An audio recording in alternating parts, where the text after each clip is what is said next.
Bullshit jobs. Have you heard this term? Do you think that you have a bullshit job? Or more specifically, do you think that user experience is a bullshit job? Today, I want to explore the concept of having a bullshit job and how that relates to our jobs and user experience. Well, I am reading this book called Bullshit Jobs by David Graeber, and it got me thinking a little bit. Is being a user experience designer or a researcher actually a bullshit job? Look, I know we don't want to think of our job as a UX professional as a bullshit job. I get it. But is it?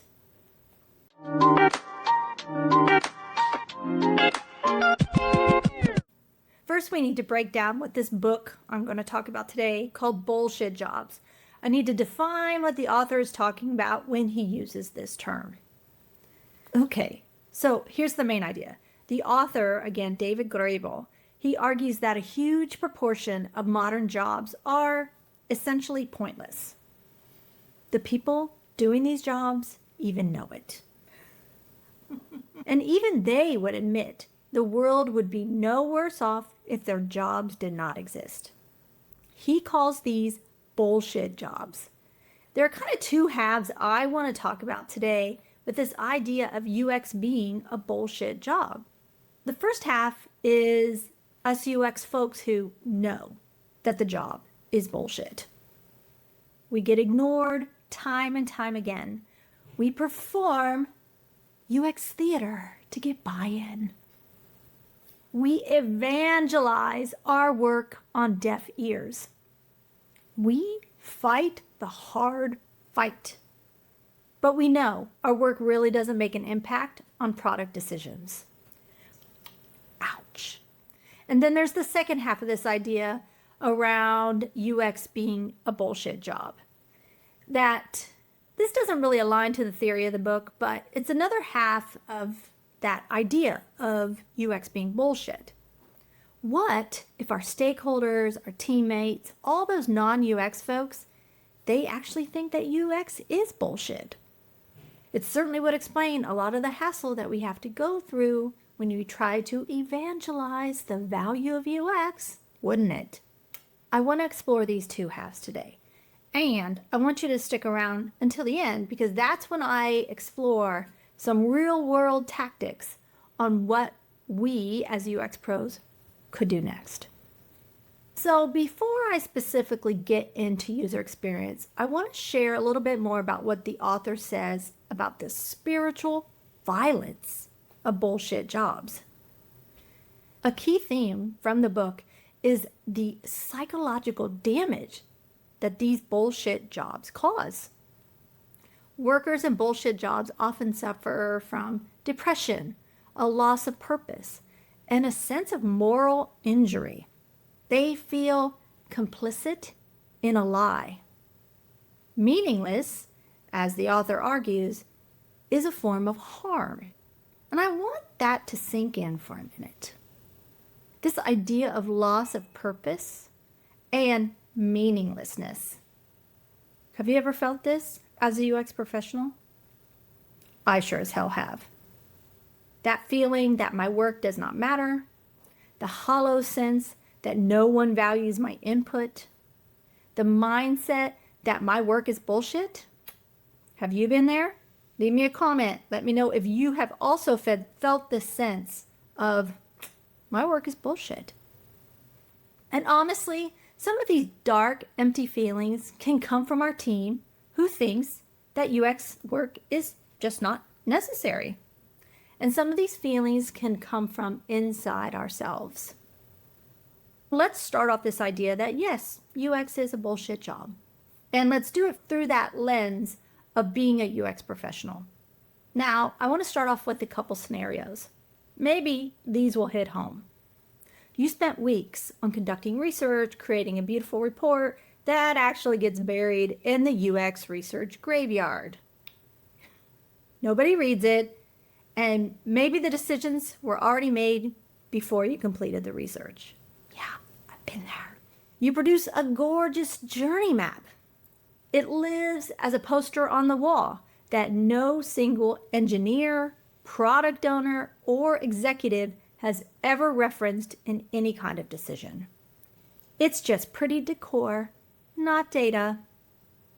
Ooh, personas. Woo, if you've seen any of my other videos, I have lots of thoughts about personas.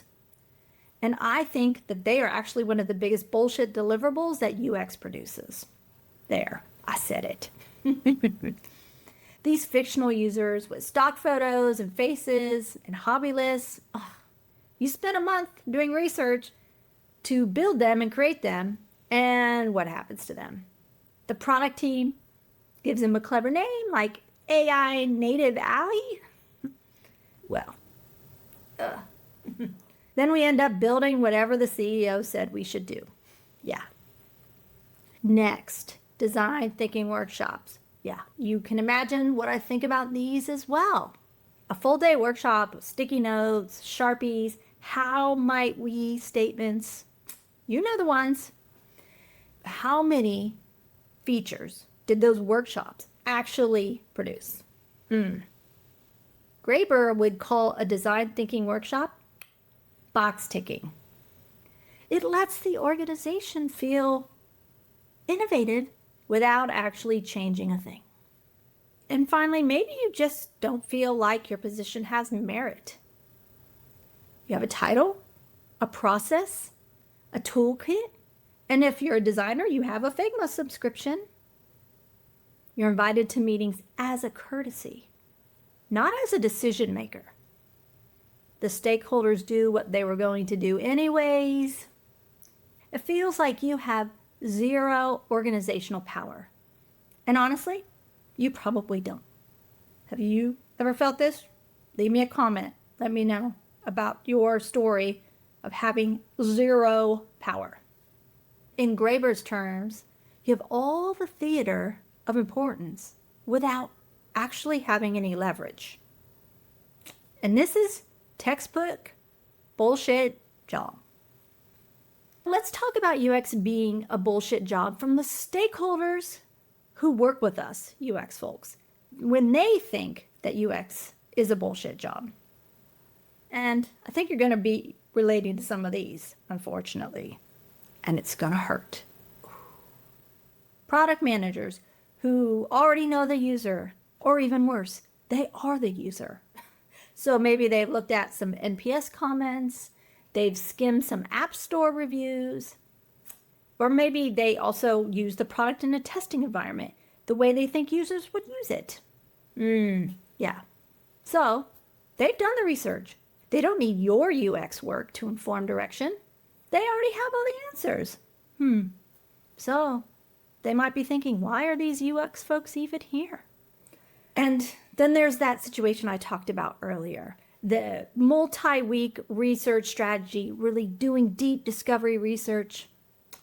And it makes it feel like the project is stalling. Engineers don't feel like they need a prototype to understand the requirements. They just need a spec. Or maybe they can just use Claude Design or whatever AI tool is hot today instead of having a UX designer mock things up. And along those same lines, that idea of UX slows us down. Have you heard this? Yeah, I bet you have. Don't get me started. It's very upsetting, isn't it? I probably have heard sentiment around UX takes too long in every organization I've ever worked in. Agile is supposed to include design and research, but in practice, research gets cut when devs need something, anything to work on right now. The product owner scrambles to give devs half-ass requirements because research wasn't actually done. But we got to keep the devs busy, right? So this is what happens. They go on the product owner's hunch a lot of the times and zero research to inform that direction. Not good. Or you hear, I'm hearing this, AI could use the UX work. Ooh, here we go. The argument is growing stronger and stronger every day. Research slows things down. Can't we just ask AI the questions and get answers from that? We can just use these synthetic users to simulate what people would do. They think that's good enough. Some companies are even using AI to create their prototypes, and they're hearing that other companies are doing it too, so they think it's fast enough and good enough. You know, I could go on and on about stakeholders who think that user experience is bullshit, and some of it is blatantly to our face, and some of it is behind our back. Decisions made without ever consulting user experience folks. Calling in UX at the end to give it that blessing, that little sprinkle of UX to check that box, right? You've been there. There is even some chatter of replacing user experience pros with AI, or product owners using whatever AI tool du jour to mock up things themselves so they don't have to use UX folks. I mean, honestly, this in of itself is bullshit, and I don't have time to get into that. So we're going to just move on to the next point. And let's counter some of these arguments. And let's say that UX is actually not a bullshit job. How would we, as UX pros, defend that point of view? That UX is valid. Products that are built without user experience are everywhere. And it shows, because they suck, right? You've seen them. Every time I see a sucky experience, I think to myself, whoo, I still have a job, and this is the reason why, because this experience sucks. And another aspect of that is qualitative research. Now, you know I'm a qualitative researcher, and I may be a little bit biased in this point of view, but I think the qualitative research often can surface things that metrics just can't do. Sure, maybe there was a 4% conversion rate. We can look at the analytics and see that. But do we know why 96% of the people did not convert?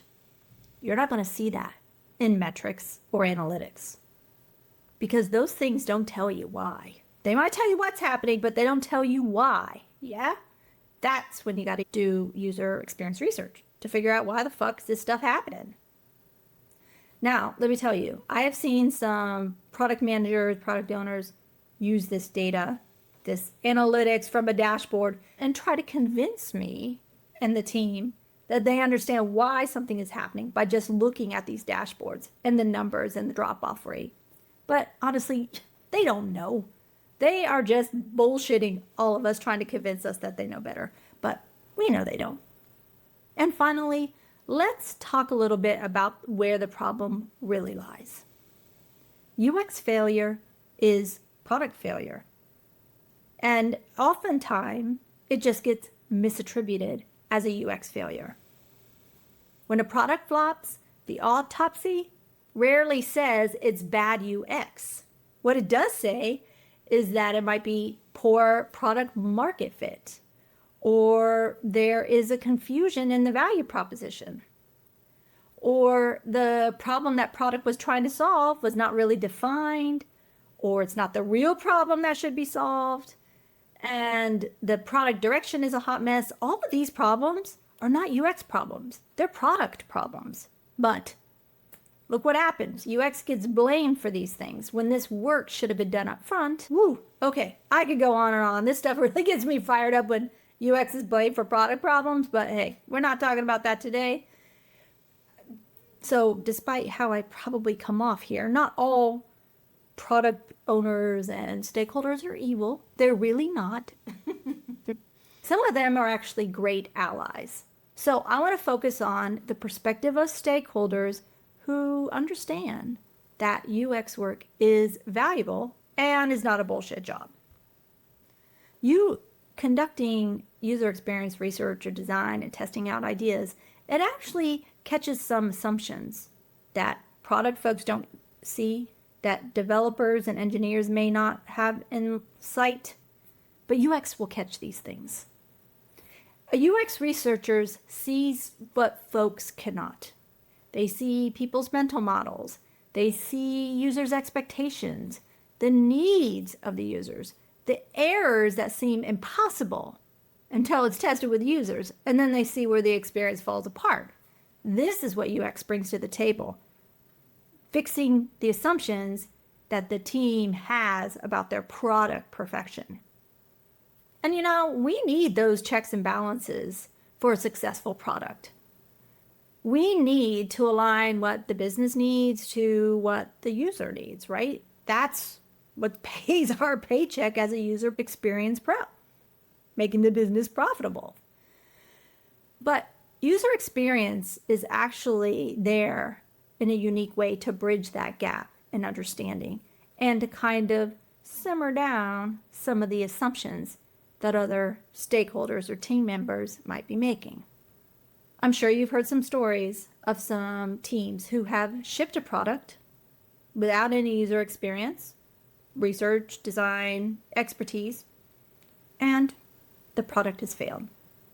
If you have had the privilege and worked with a stakeholder that has had a UX partner in the past and they get it, it's one of the best feelings in the world, isn't it?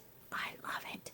I love it when my stakeholders get UX and really value it. Let's get real for a second. Consumer expectations for product quality is getting higher and higher. People have been trained by products like Apple, Airbnb, and Instagram that, hey, experience should be smooth, beautiful, and intuitive. People expect experiences to be like what they're working in the most, and they expect these experiences to be great. And when your product is shit, and the design feels old, and it's taking a long time to load, it's hard to complete a task, users are comparing that experience to all the better experience they're having outside of your product. And your product's going to suffer. Your company's going to suffer. So having a bad user experience is not just annoying, it's actually a disadvantage.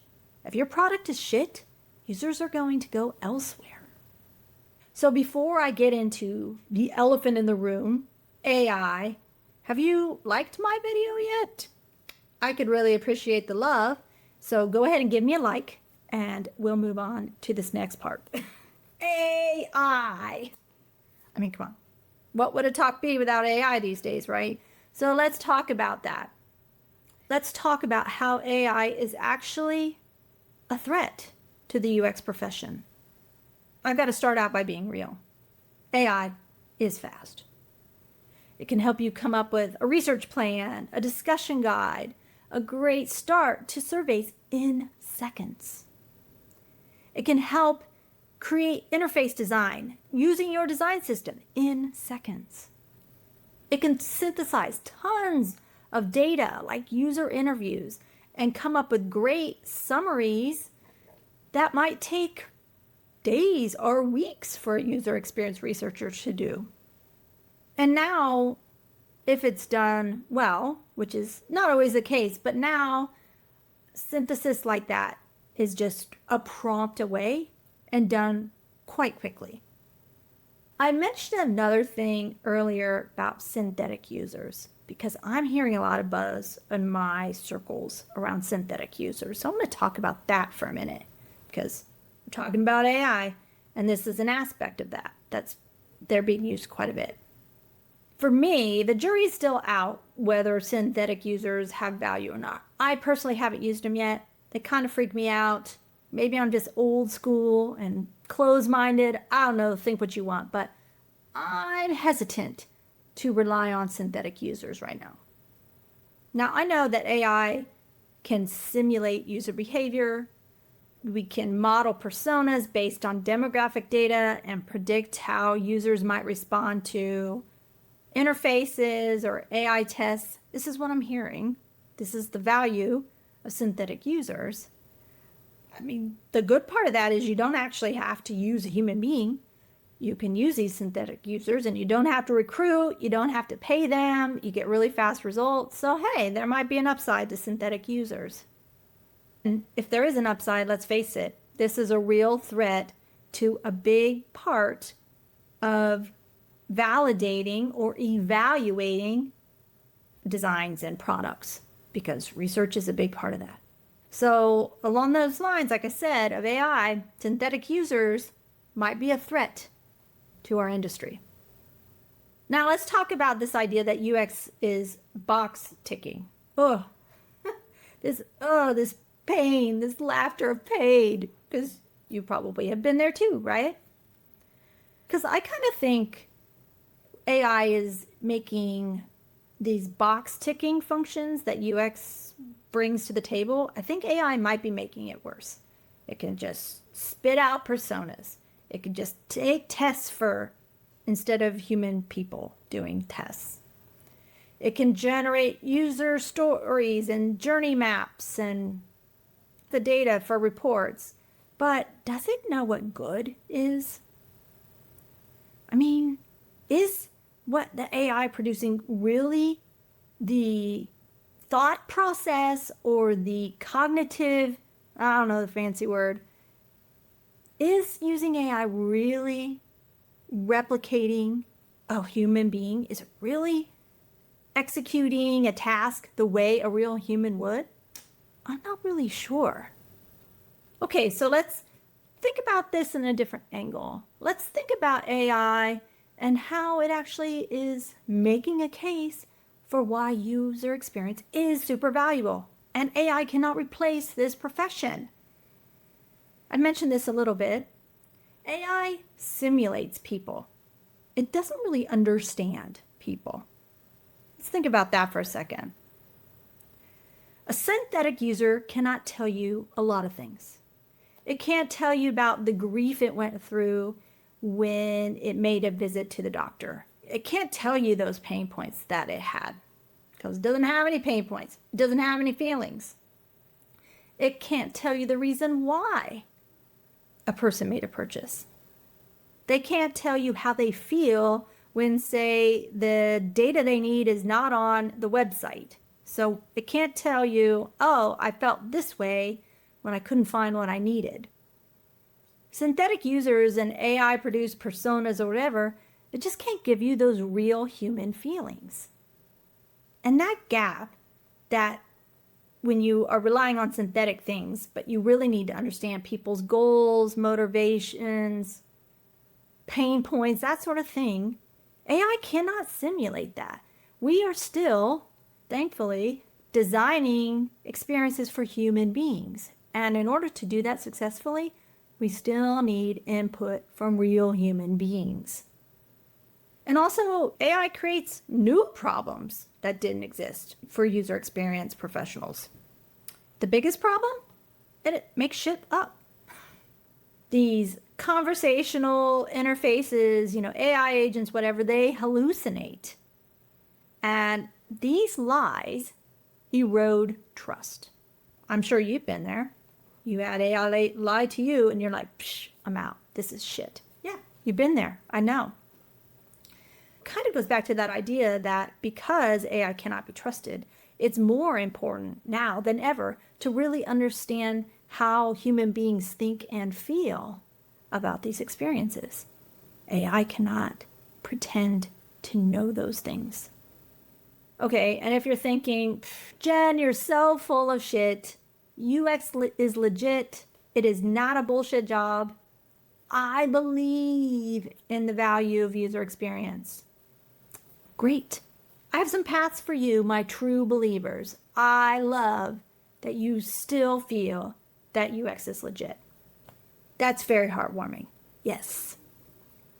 First, let's talk about the kind of work that you could do as a UX pro to keep your profession alive. You accept that, let's say, the current role of user experience research, how it's defined through deliverables, reports, artifacts. Let's admit that that's kind of being absorbed or automated a little bit. Whether we like it or not, this is the way that AI is pushing the trends of this industry. Those things that we felt were our biggest contributions to a product or a team are getting absorbed by AI. So the question is not, obviously, is this happening? The question is, how do we start planning around that? I think one way is to move into industries where UX is not optional. It is critical.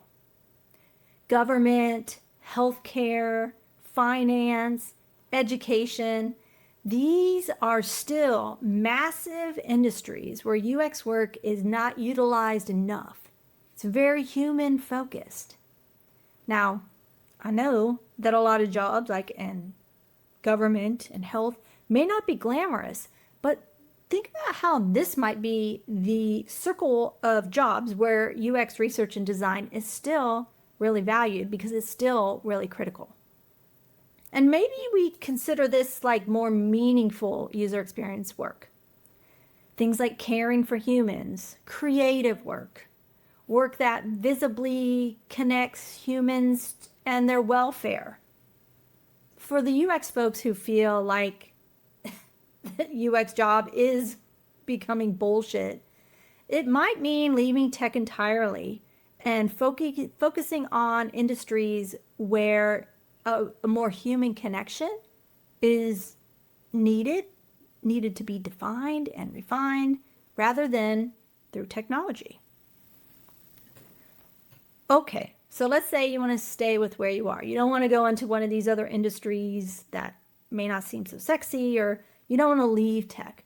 So what can you do sticking with where you are and still making UX feel legit in your ecosphere or where you work? Well, you need to learn to speak the language of power. If your work is not being used, that could be partially an organization problem, but it could possibly be a communication flaw on your part. And so you need to be real about that and think about how you can translate your UX work into business decisions, focusing on risk rather than here's an opportunity. Figure out how you need to translate what you're learning through your research and your designs into something that the business needs to hear. And right now, we are still working with teammates who are human beings. I don't have any AI co-workers right now.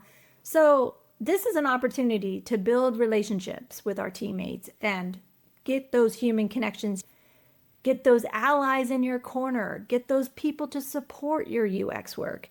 And just goes back to that old fashioned, working well with others and building relationships. Okay, let's talk about the elephant in the room again, AI. Let's talk about how AI and UX can work together. Specifically, how UX can help inform all these AI tools that are kind of taking over the world. Because there is an AI gold rush happening. And whether we like it or not, it's happening. And there are products being released probably on a daily basis with zero user experience research or connection going into these products. They're just flinging this shit out there and not taking the human who is using these products, not taking that experience into account.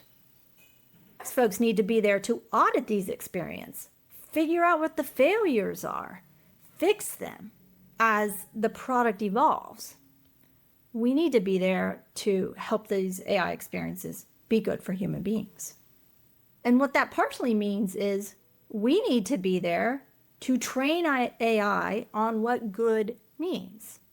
I mean, AI is spitting out some shit, and sometimes it doesn't know that it's garbage. I'll admit, there are times I'll argue with AI and be like, what the hell kind of response is this? This is trash, this is wrong, and kind of scold it and get it going in the right direction. But there are other times I just walk away from AI, just be like, forget it. You've just fucked stuff up so bad. It's not even worth fixing. I'll do it myself. I mean, you might have related to that too.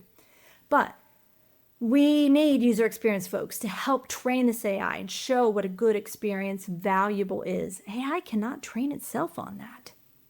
And finally, maybe we need to think about where the future is heading. What could user experience actually be applied to beyond digital interfaces? Because there's a lot of things going on that aren't just a physical screen, right? So maybe we're thinking about things like wearables and Hey, that could apply to healthcare or AR, VR circumstances and simulations. This could be the future of where AI is going. These domains where bad UX doesn't just frustrate users, it can actually be a condition of life or death. You hear about doctors who are conducting surgery remotely via AI. Well, hey, mess that up, and you could be messing with a person's life. So there's still opportunity where user experience can guide and sculpt AI to make a healthy and valuable experience. Ooh, okay, I've been rambling on and on. So let's wrap up this idea of UX being a bullshit job. So I'm going to share my hot take. So the fact that there are many UX pros, they feel this sense of cognitive dissonance between their work and the impact that their work has. I mean, it shows that you care.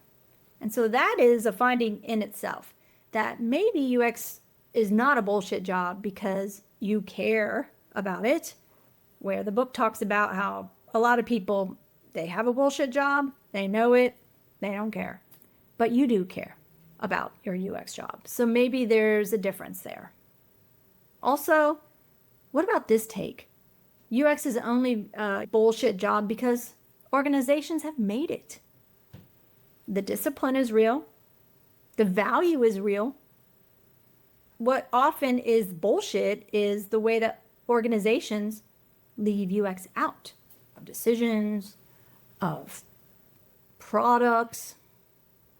They package UX as theater, pretty little sprinkles on top. And is that our fault? Can we fight any harder for that seat at the table? I don't really know. Okay, so my final thought is this. UX is not a bullshit job. What's happened is a lot of organizations and a lot of companies have made it a bullshit job. They leave us out of decisions. They move forward without proper research. Their products fail because of it. And UX gets blamed a lot of the time for those failures. So that is how, in a sense, it's a bullshit job. But not from our perspective. We still bring value to the equation and to the product. And the ones who will survive this UX ride are the ones who focus on outcomes, not deliverables. The ones who know how to speak the language of the business and to translate their UX work into actionable, risk-fighting actions. Those are the people who are going to survive. Those are the ones who are not going to feel like user experience is a bullshit job. But hey, that's my hot take. What do you think? Leave me a comment and let me know if you think user experience is actually a bullshit job.